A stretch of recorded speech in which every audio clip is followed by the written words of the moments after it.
Muy buenos días. Muchas gracias, profesor Jorge Iván Bula. Este es el primer evento en que vamos a poder discutir, digamos, alrededor del tema grande y de los subtemas grandes del tema grande. Es decir, del subsistema de financiación territorial, el subsistema de competencia y arquitectura institucional y el subsistema de gobernanza y participación. Muchas gracias una vez más, es una gran ocasión. Y voy a atreverme a ser optimista. Bienvenidos a la segunda ola de descentralización. Ya se levantó. No tiene freno.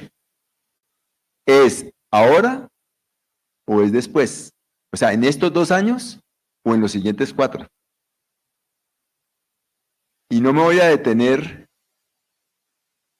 en explicar las razones estructurales de las fuerzas que confluyen, que son distintas y contradictorias, y por eso mismo creo que estamos ya en la segunda ola de descentralización. Quiero que meditemos la siguiente afirmación. Colombia es uno de los países más inequitativos de América Latina y del mundo. Y eso ocurre después de 38 años de proceso de descentralización. Quiere decir que ocurre después de billones de pesos anuales para financiar la política social, sobre todo salud, educación, saneamiento básico y agua potable. Eso ocurre después de la elección popular de alcaldes y gobernadores. Eso ocurre después de una gigantesca creación institucional en una cantidad de alcaldías. Eso ocurre después de una cantidad de creación de empresas sociales, comunitarias, privadas, públicas, para las funciones descentralizadas, la SAP. En todos los departamentos hay una cantidad de gente volcada. Se ha ensanchado el mercado de lo público. A pesar de la gran creación de Estado, de mercados, de sistema político y de plata, seguimos siendo uno de los países más inequitativos del mundo, después de 38 años. ¿Con quién compartimos en América Latina ser uno de los más inequitativos? Con Honduras y Brasil. Honduras tiene un Producto Interno Bruto pequeño, Colombia mediano y Brasil grande. Ups. Segunda cosa a la que hay que meditar respecto de eso. Son los departamentos más desarrollados de Colombia los que tienen en su interior mayores grados de inequidad. Y son los departamentos que dependen de la economía extractiva que también tienen los mayores grados de inequidad. Bueno, la conclusión de este primer punto es: la inequidad no es fruto del atraso. La inequidad no es fruto de la pobreza. La inequidad no es porque no hayamos metido billones de pesos. La inequidad está en el modelo de desarrollo. Por eso lo compartimos con Honduras y Brasil. PIB pequeño, PIB mediano, PIB grande. Por eso, a pesar de billones de pesos de creación institucional, de creación de mercados, de creación de mecanismos de participación, seguimos siendo tan inequitativos. La inequidad, hay que preguntarse, modelo de desarrollo y el sistema de compensaciones o distribución de recursos y de políticas. Bueno, ya si podemos meditar todas las consecuencias de eso, digamos, avanzamos. Porque quiere decir que no podemos seguir haciendo lo mismo porque tendremos siempre el mismo resultado. Quiere decir que no es un problema solo de cantidad de plata, vamos por más plata, vamos por más plata. Más plata distribuida de la misma manera producirá los mismos resultados, llevamos 38 años. Es el argumento fundamental que le digo a los líderes que están impulsando el necesario aumento de las transferencias al 46% o al 41% o al 31%. No resolvemos el problema de la inequidad solo metiendo más plata con los mismos criterios distributivos. Esto es un conflicto distributivo. Esto es plata para qué, plata para quién y plata cómo se gasta, cómo se vigila la calidad, la eficiencia del gasto público. En el mundo hay varias maneras de compensar las desigualdades. No me puedo detener en ninguna de las cosas, así me encariñe con la palabra. Uno, los impuestos. ¿Sí? Llevamos 40, 50 años de impuestos regresivos. ¿Qué quiere decir un impuesto regresivo? Entre otras cosas. Uno dice, no, aquí hay una desigualdad en la sociedad y después del sistema de impuestos hay más igualdad. En Colombia eso no ha ocurrido. Los impuestos no están compensando las desigualdades. Bueno, hubo la reforma Ocampo, dije no me iba a retener, pero ¡pam! Como que frena y dice, vamos hacia que los impuestos sean progresivos, que compensen las desigualdades. El otro mecanismo, obviamente, es el gasto público social. ¿Sí? Claro, mis ingresos son poquitos, pero yo tengo un sistema de transporte, un sistema de cultura, un sistema de educación, un sistema de salud, un sistema de seguridad, que tengo un patrimonio público, una riqueza pública que compensa las desigualdades de ingresos. Esos son los sistemas europeos, los sistemas de bienestar. Para decirlo brevemente, nosotros allá tienen poca riqueza privada y mucha riqueza pública. Lo público compensa las desigualdades de los ingresos. Acá en estos países como Colombia tenemos mucha riqueza privada y miseria pública. O sea, no hemos logrado construir los patrimonios públicos que compensen las desigualdades en los ingresos, en los niveles de educación, etc. Y lo tercero que compensa en el mundo las desigualdades son pues las políticas mismas de desarrollo, ¿sí? Porque nosotros, hay una gran diferencia entre países desarrollados y pobres o subdesarrollados o medianos como estos.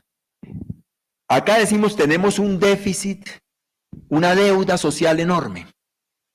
Por lo tanto, cada vez que tenemos plata de regalías, subieron los precios de la exportación, ¿sí? Entonces, ¡pum!, métase, subsidios, política social, escuelas, alimentación, ¿sí? Metemos la política porque tenemos una gran deuda. Entonces, tenemos una compensación hacia la política social. En los países desarrollados, echamos un vistazo, un gran consultor. Canadá, Australia, Italia, Alemania, España, Suiza, Estados Unidos, dele. ¿Cómo hacen? Dicen, no, allá hay una compensación no solo por política social, sino por oportunidades de desarrollo y crecimiento económico. Entonces hay inversiones para descentralizar la capacidad de producción de riqueza. Eso es, lo de siempre, porque el desarrollo son 4 variables, desde Smith pasando por Marx hasta el día de hoy: capital, trabajo, conectividad y ciencia y tecnología.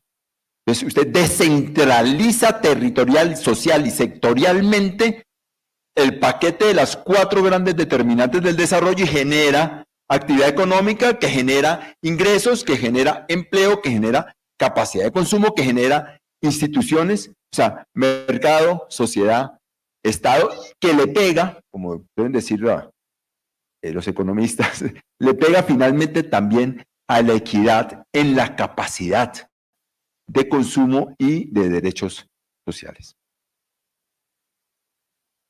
Bueno, ese era el primer punto. Somos uno de los países más inequitativos del mundo. Esto no es un problema porque seamos pobres y porque no hayamos metido suficiente plata. Hemos metido muchísima plata. Es un problema del modelo de desarrollo y de las políticas distributivas. Segundo punto. Esa inequidad tiene geografías. Y esas geografías son como fractales. Usted la mira grande y ve unas cosas y le va cerrando la mirada y va reproduciendo la estructura de la generación de las inequidades. Pilas con la palabra. La pobreza no es, la inequidad no es el fruto de la pobreza, ni es natural, es una producción, un conjunto de factores que la reproducen. Digo que no me puedo retener en cada uno de los puntos que digo, aunque me da muchas ganas de un debate académico sobre cada uno de esos puntos que merecen, digamos, debate, controversia y perfeccionamiento. ¿Cuáles son esos fractales? Primero, el centro andino respecto a las fronteras. de larguísima duración, de larguísima duración. O sea, aquí los mapas son inapelables. Los niveles del desarrollo, las carreteras, las infraestructuras todas, el Internet, el acceso al crédito, las empresas, el trabajo formal, los resultados en bienestar, las mejores universidades, los mejores hospitales, las mejores capacidades de las administraciones, todo está en el centro andino. ¿Qué está fuera del centro andino? El Pacífico, la Amazonía, la Orinoquía y el Caribe, con algunos bolsones, digamos, como unos bolsones de excepcionalidad. Eso es una construcción histórica de muy largo plazo, ¿sí? Y es un hecho. ¿Quiénes están allá? Nuestros grandes ecosistemas ambientales. ¿Quiénes están allá? Las grandes concentraciones étnicas a los que hemos empujado hacia allá. Hemos empujado en 200 años, ¿no? ¿Sí? A los indios y a los negros. ¿Qué está allá? La precariedad de las infraestructuras. Sí, allá no están las hidroeléctricas están en Antioquia, pero allá está el agua. ¿Quién está allá? Los peores indicadores. Y me gusta siempre repetir el mismo, qué pena. No, qué pena no, porque nos tiene que doler, porque tenemos que meditar sobre eso. Una mujer en el Guainía tiene 6 veces más oportunidad de mortalidad materno-infantil que una mujer que tiene su bebé en Kennedy. Eso no es natural. Eso no es natural. Es una creación histórica. Hemos creado una concentración centroandina y hemos creado las fronteras. Sobre las fronteras hacemos racias por los recursos naturales. Desde hace 500 años. ¿Sí? Bueno. Y ejercemos un colonialismo interno, ¿no? Estos departamentos tienen solo el 15% de los representantes. Y hay 10 de ellos que no tienen senadores. O sea, no tienen poder político. Entonces, en el momento de discutir las políticas nacionales y la distribución de la política para compensar inequidades, ellos no están. ¿Sí? Bueno. Ese es el primer fractal. Luego, echemos entonces una mirada a ese centro andino. Y aparece el pentágono de oro. Fue alguna vez el triángulo de oro, ¿no? Fue Medellín, Bogotá, Cali. Ahora es un pentágono. Pues uno hace las sumas y dice, ¿qué agrupamiento es realmente sensible en concentración del poder? El pentágono. ¿Sí? Bogotá, Medellín, Antioquia, Cali Valle, Barranquilla, Atlántico, Bucaramanga, Santander. ¡Upa! Ahí está el 80% de la manufactura, más del 80% del crédito. Ahí está, ahí es que se cobra el predial, ahí es que se cobra el ICA, ahí es que se cobra el impuesto a las personas, el impuesto de renta a las personas, el impuesto a las empresas, ahí es que se paga el impuesto al patrimonio. O sea, de 60 a 90% de los factores fundamentales están ahí. Y si uno le estrechan aún más la mirada sobre ese pentágono de ciudades y sus departamentos, entonces descubre la ciudad con su área metropolitana. ¿Sí? No, es que eso es Colombia. Eso es Colombia. ¡Ay, qué tan diverso Colombia! Claro, parte de la diversidad es porque, digamos, es hiperconcentrado, que tiene unos problemas que tenemos que discutir de crítica a la CEPAL, y, o sea, absorber todo el conocimiento de la CEPAL y decir, ¿por qué hubo esa limitante en el modelo de industrialización por sustitución de importaciones? Todos dicen, por la estrechez del mercado nacional. ¿Por qué el mercado nacional está estrecho? Porque no hemos tenido unas estrategias de descentralización del mercado, de ampliación suficientes. Estábamos en esa en los 70 y 80 y el neoliberalismo mandó a abortar, ¿no es cierto? Pero está muy concentrado el poder económico y las actividades económicas en esa red. Ya casi termino con las geografías. Miremos los departamentos. Y repito lo que ya había dicho y por tanto solo repito. Los departamentos más desarrollados y aquellos de economía extractiva son aquellos que albergan mayor desigualdad en su interior. Listo. Y la última de las inequidades, o de las geografías de las inequidades, son las ciudades. Suelo decir a la élite caleña, el problema de Cali no está en Cali. ¿Por qué explotó como explotó el movimiento social allá? Porque en los últimos 10 años ha crecido como 900.000 personas. ¿De dónde vienen esas 900.000 personas? ¿Se pusieron las caleñas a tener hijos enloquecidamente? No, vienen del Chocó, vienen del Cauca, vienen de Nariño, vienen exactamente de los departamentos y municipios que son sujetos de la guerra por el control de los recursos nacionales, de los emporios del medio ambiente y del subdesarrollo de las posibilidades de ingresos por la vía formal. Es decir, las ciudades están organizadas de manera fragmentada, segmentada, una y otra. Eso es Medellín, eso es Bogotá, eso es Cúcuta, eso es Barranquilla, eso es Cartagena, que reciben los expulsados. ¿Expulsados de qué? Expulsados de un centralismo que allá no llegan. Por eso ahorita hay 2 propuestas de creación de departamentos, están hasta aquí. El departamento del litoral pacífico y el departamento de Sur Caribe, ambos son unos territorios súper ricos ambientalmente, pero por ahí no pasa el desarrollo, porque ellos no pesan en la política, no pesan en los mecanismos de distribución. Bueno, ese era el segundo punto que quería compartirles.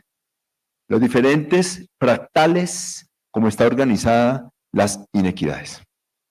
Por lo tanto, la misión dice, tratémosle de pegar a cada una de esas geografías de las inequidades. Hagamos propuestas hacia ello. Ninguna de las propuestas va a resolver, listo, entonces ya superamos, no, pero todas tendencialmente dicen más recursos hacia las fronteras y que hacia el centro andino, más recursos al interior de los departamentos hacia los municipios menos desarrollados de esos departamentos. Ya veremos un poquito los comentarios. ¿Cuáles son los principios orientadores de las reformas propuestas que vamos a mirar con más detenimiento hoy? El primero es equidad y cierre de brechas. La misión no dice más plata, más plata, más. Dice, ¿plata para qué? Plata para la equidad y para el cierre de brechas. Es la línea roja. Nosotros no defendemos más plata per se. Uy, Darío, pues me pueden tirar los huevos que sean. Es plata para cerrar brechas, es decir, cambiar los criterios de distribución de la plata. Podemos insistir, esto es un conflicto distributivo. Es un conflicto sobre el modelo de desarrollo y sobre los criterios de distribución. ¿Cuáles brechas? Una, al interior de los sectores de la política social. Me duele y nos debería doler a todos que los billones de pesos anuales en el sistema de educación tengan semejantes brechas en el sistema de educación. 50, claro, va a decir, claro, todo no se resuelve en la escuela. Ah, buen comentario. 55% de los colegios públicos no tienen agua potable. Hay una cantidad sin internet. Usted le pone mapa y, claro, el ausentismo tiene mapa. La cantidad de años de escolaridad tiene mapa. Las pruebas a saber tienen mapa. No es metiendo más plata en el sistema de educación con la misma distribución. Funcionamiento va así. Calidad va así en la financiación. No voy a mostrar ninguna gráfica, les toca creerme. Pero ahí en el informe están todas las gráficas muy bonitas. No para en precios constantes el incremento en funcionamiento y va para abajo el de calidad. Por billones de pesos que sigamos metiendo, hay que cambiar la manera de distribuir la plata en el sector educativo, cerrar brechas. Igual en salud. Bueno, por el sistema general de participaciones van 18 billones de pesos a 20, pero eso cuesta 90 o 94. Quiere decir que el presupuesto nacional es el que cierra el conjunto de la financiación del sector salud, pero ahí también están las brechas de acceso, las brechas de mortalidad materno-infantil, las brechas de acceso a los especialistas, incluso Bogotá. Me tiene que creer, pero Bogotá tiene organizada la desigualdad de acceso en el sistema de salud y es la ciudad más rica de Colombia. Entonces, cerrar brechas entre los sectores. No podemos seguir metiéndole plata a los sectores que no esté subordinada obligatoriamente a estrategias de cierre de brechas de esos sectores. Si aumentamos plata, Daniel lo advirtió, esto nos abre el rediseño de la arquitectura institucional del Estado. Sí, señor. Y nos abre una reforma de la 715. Y en la reforma de la 715 hay que poner explícitamente que la plata de esos sectores tiene que ser con estrategias, indicadores y mediciones para cerrar brechas dentro del sector. Segundas brechas a cerrar como criterio fundamental. Claro, ya lo dije, al interior de los departamentos en los municipios o entre municipios, ¿sí? No solo y exclusivamente en política social, sino en las posibilidades de generación de riqueza. Nosotros en Colombia cada vez que hablamos de equidad y de distribución, damos por supuesto que la riqueza ya está creada. Hay unas bolsas por repartir de diferente tamaño. Cuando es muy grande, pues alcanza para muchos sectores. Y cuando es muy chiquita, pues para pocos. Pero no tenemos el debate que el sistema productivo es ya la máquina de producción de desigualdades. Hay que meter la discusión de la equidad a la producción y no solo a la distribución. Toda nuestra discusión de los últimos 40, 50 años sobre equidad es cómo distribuimos la plata. ¿Y por qué no cómo generamos la plata? ¿Y dónde se genera la plata? O sea, la segunda ola de descentralización, así le moleste al profesor Daniel, ¿sí? Tiene que decir descentralización de oportunidades de generar riqueza y no solo de distribuir riqueza. Y la Constitución dice, el departamento tendrá como función la productividad y la competitividad, pero no tiene plata, entonces ¿qué? ¿No lo puede hacer? Es necesario financiar, nosotros proponemos el 6% de ingresos corrientes de la nación, más o menos 16 billones de pesos a nivel de cada departamento para estrategias de cadenas productivas y de cierre de brechas en condiciones, digamos, de generar riqueza. Y el tercero indicador de cierre de brechas es entre capacidades de las entidades territoriales. Es que el 92% de los municipios colombianos son categorías 5 y 6. Tienen alrededor de 3 funcionarios de carrera y los otros contratados. Y tienen 1.300 millones de pesos al año. ¿Usted qué hace con eso? ¿Usted qué hace con eso? O sea, meterle más plata a nuestras entidades territoriales, ¡uy! Cuidado. Eso tiene que estar acompañado con la hiperbola, ¿no? De un programa de capacidades institucionales, de fortalecimiento institucional. Voy a decir algo abrupto. 40 años de reforma del sistema de salud no han fortalecido. Los gobiernos y las instituciones locales las han debilitado. Porque la plata no ha sido para fortalecer la política pública con base en los determinantes territoriales y sociales de la salud, sino que ha seguido el camino que llamamos de la demanda, de la geografía de las EPS, y no de la geografía de los derechos ni la geografía de los determinantes de salud. Se ha desfinanciado la política pública y se ha debilitado las instituciones locales a través de billones de pesos. Vuelvo a repetir, hasta la saciedad, hasta que, bueno, ya lo entendimos, ya no repita. No es una cuestión de más plata. ¿Plata para qué? ¿Plata cómo y para quién? El sistema de salud ha debilitado a los gobiernos locales.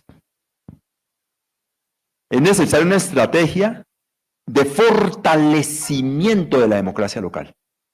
De eso de lo que hablaban en los 80 y a finales de los 70, y se dejó de hablar. Plata para sectores y para unidades productivas llamada escuela o llamada hospital. Y el carácter público territorial del manejo de la plata y de fortalecimiento de las instituciones desapareció y hay que volverlo a hacer aparecer. No hay desarrollo sin fortalecimiento de capacidades institucionales. Si no, aprendamos algo de China. Aprendamos algo de China, ¿no es cierto? Bueno, segundo principio, además de equidad y cierre de brechas, el de inclusión. Un amigo me decía, pero la inclusión es una subcategoría de la equidad y de la inclusión. Van 20 minutos, profesor Gula. Me dieron 30, me lo voy a tomar todito. Inclusión en especial campo-ciudad, porque es que los determinantes, mire, si usted vive a más de 2 horas de un lugar nuclear del mercado, ¡pum!, le cae todo. Quiere decir que las carreteras son malas, que no tiene internet, que si produce no tiene a dónde sacar el mercado, que no tiene acceso al crédito, que no tiene acceso a las semillas, o sea, está en inmunda, que no tiene administración de cercanía, por lo tanto no tiene acceso a la justicia. Entonces, machete o revólver y mira a ver quién cierra la cerca, ¿sí? O sea, la cuestión de la discriminación, del abandono del campo es increíble. Es increíble. Todavía nos producen los alimentos, lo descubrimos en la pandemia, ¿sí? 64% de los alimentos lo produce la economía campesina y no sé qué. Sin crédito, sin carreteras, sin administración de cercanías y sin una política real de campo-ciudad, de flujos. Nosotros tenemos unas ciudades de espaldas a los flujos. Es necesario volver a la concepción urbano-rural de los flujos y las interdependencias. No hay ninguna empresa que viva per se, ¡pim!, como una unidad en el desierto. Todos son entornos, todos son cadenas, todos son circuitos. Necesitamos volver a esas enseñanzas, digamos, de lo orgánico y lo sistémico más que de lo focalizado y las unidades, ¿sí? En particular, es absolutamente perentorio que el sistema de transferencias y la descentralización tenga una discriminación positiva a favor del campo, más de la que lo ha tenido, porque tenemos una descentralización más urbana que rural, más de aglomeraciones grandes que de aglomeraciones pequeñas. Lo segundo en ese punto es lo de las etnias. Oiga, pero más plata para las etnias. Mire toda esa cantidad de plata que va por aquí. No digo, para el fortalecimiento de las entidades territoriales, ahí donde hay gran densidad étnica de la población. ¿Qué le vamos a hacer? Si yo me equivoco, miren para allá. Pero toda nuestra contabilidad es que allí donde hay gran concentración de densidad étnica en una entidad territorial, ahí caen todos los indicadores de desarrollo, de bienestar y de capacidades. Entonces es necesario fortalecer esas institucionalidades con esas características. Y tres, los pueblerinos. Dicen, no, claro, como su papá era de Remedios y su mamá era de Fredonia, eran pueblerinos. No, porque si usted observa las estructuras de esos pueblerinos y los crecimientos poblacionales respecto a la capacidad institucional, tributaria, de cobrar impuestos y eso, esa ya había explotado en los 70 y el 80 y le llamamos paro cívico, ¿se acuerdan? Bueno, ¿se acuerdan? No, no hay tiempo que acordar. Pero vuelve a acumularse una gran presión sociológica versus capacidades institucionales y económicas en unas características de lo que podemos llamar pueblerinos o de vocación primaria. Entonces, primer principio, equidad para cerrar brechas entre sectores.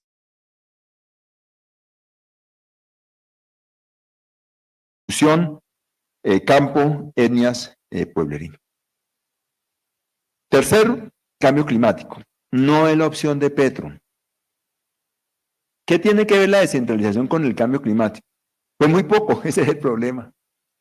Es absolutamente perentorio que la cuestión de la adaptación, amortiguamiento, cambio de patrón energético, vaya también, no exclusivamente, nada de lo que estamos diciendo es exclusivo, vaya también en los términos de atender el cambio climático. En descentralización, solo un comentario. Esas fronteras creadas que tienen los más grandes reservorios de nuestro patrimonio ambiental, vaya, mire si tienen administración. Vaya a ver qué puede hacer el departamento o el municipio. Súper precarias. ¿De qué vive la gente? Allá no pagan ICA, no hay predial, no hay créditos, no hay empleos formales. De tumbar monte, de sembrar marihuana, amapola, coca, de la minería ilegal. Hay que fortalecer las capacidades de esas administraciones en esos grandes, digamos, sitios estratégicos ambientales para que puedan prestar servicios de una manera medianamente decente. Y el último, que es el que más le gusta a Daniel, el profesor Guido, la autonomía. Miren, San Basilio de Palenque, 4.200, 4.500 habitantes. Ibagué, ciudad intermedia. Bogotá, la gran capital. Visitamos y oímos alcaldes de ciudades pequeñas, medianas y grandes. Campesinos, negros, indígenas. Mestizos, como somos casi todos, blancos. A todos les estalla el centralismo. Si hay un pálpito nacional, estamos hasta la coronilla de que no nos reconozcan la autonomía de las comunidades territoriales. Un centralismo uniformizante organizado por sectores que trata de igualar las olas del mar. Le talla a Bogotá como le talla a San Basilio de Palenque. El reclamo, si hay un reclamo que atraviesa todas las diferencias en Colombia, es la autonomía. Por eso esa segunda ola, que tiene que abrir el capítulo de la descentralización del modelo de desarrollo económico, tiene que ser para el fortalecimiento de la autonomía con base en el reconocimiento de las diversidades. Diversidades en vocaciones, diversidades en potencia económica, diversidades geográficas, ecológicas, ambientales, culturales. Bueno, esos eran los mensajes claves. 2 minutos me faltan. Hay que hacer 3 tránsitos, o sea, en lo que he dicho hay 3 tránsitos de la manera como ejecutamos la política pública. La descentralización no puede ser solo de política social. Tiene que abrirse al capítulo de descentralización de las oportunidades de desarrollo económico. Ese capítulo se discutió en la Asamblea Constituyente del 91. Expresamente. Y expresamente, Rudolf Gómez y el gobierno de entonces dijo, esto no es para descentralizar la política económica, el mercado proveerá y decidirá, esto es para política social. Bueno, tenemos que volver a la discusión del 91. La descentralización ha sido descentralización del gasto, tiene que también ser descentralización de las oportunidades de generar ingresos. La descentralización ha sido una descentralización de repartir una riqueza producida en alguna parte, no, tiene que ser también la descentralización de las oportunidades de generar esa riqueza, porque el primero que discrimina es el mercado. Segundo tránsito, de la política sectorial a la política territorial. El presupuesto nacional, los ministerios, planeación nacional, las políticas, los programas, los proyectos, todo es sectorial. Y es la feria de los chalecos llegando al territorio. Bajamos al territorio. La terminología ya es absurda. No hay planeación nacional, no existe. Y la planeación territorial, menos. Una cantidad de sectores que se territorializan los unos al lado de los otros, sin concebir las interconexiones. Se los dije de salud o educación. Los determinantes de salud y educación no están en el aula, no están en el hospital, están en el agua potable, en el mercado laboral, en el nivel de educación de los padres y los ingresos de los padres, en el transporte, en los alimentos. Necesitamos abrir el capítulo territorial de la descentralización. Bolsas territoriales. ¿Qué decimos nosotros? Ay, tampoco va a desconocer que hay una institucionalidad y todo. No, no, no. Abrir un pedazo. ¿Cuál? Precisamente para los departamentos cerrar brechas en generación de riquezas entre sus municipios, y precisamente algo llamado, perdón el tecnicismo, propósito general, que debe abrir el capítulo de que los gobiernos locales, con sus planes de desarrollo y a través de mecanismos de planeación participativa, puedan optar por dosificar unas inversiones entre 20 competencias descentralizadas, porque hoy las entidades territoriales que dependen de las transferencias, ¿para qué hacen plan de desarrollo? El plan de desarrollo es la ley 715 que le dice para qué gastar, cómo gastar y cuándo gastar. Y le dice incluso el modelo organizativo de la administración para ese gasto, incluso a Bogotá. ¿Sí? Entonces hay que ensanchar el capítulo de la bolsa territorial para cierre de brechas económicas y de la discreción territorial para asignar recursos entre competencias descentralizadas. Y en lo último de los tránsitos es muy difícil, muy difícil. Y era Restrepo dijo asociatividad, y todavía decimos asociatividad y tenemos que seguir diciendo asociatividad. ¿Todo es municipal o departamental? Como si el medio ambiente fuera municipal o departamental. Como si las cadenas productivas fueran municipales o departamentales. Como si los determinantes de salud o de educación fueran municipales o departamentales. Hay una geografía que no es la de nuestros mapas políticos y administrativos. Y es necesario ir flexibilizando, o sea, ya está un poco más la institucionalidad. Tenemos que construir unas instituciones territoriales acordes con las migraciones, con la economía, con la cultura, con los flujos del medio ambiente. Tenemos que aprender todo del maestro Falsbordan, y con eso cierro. Homenaje a Falsbordan, no seamos menores al legado que nos dio. Tenemos que rediseñar el Estado, no solo descentralizarlo, sino territorializarlo y hacer instituciones, presupuestos y gastos por objetivos territoriales para la economía, el medio ambiente, la salud, la educación y otros sectores. Muchas gracias por la paciencia.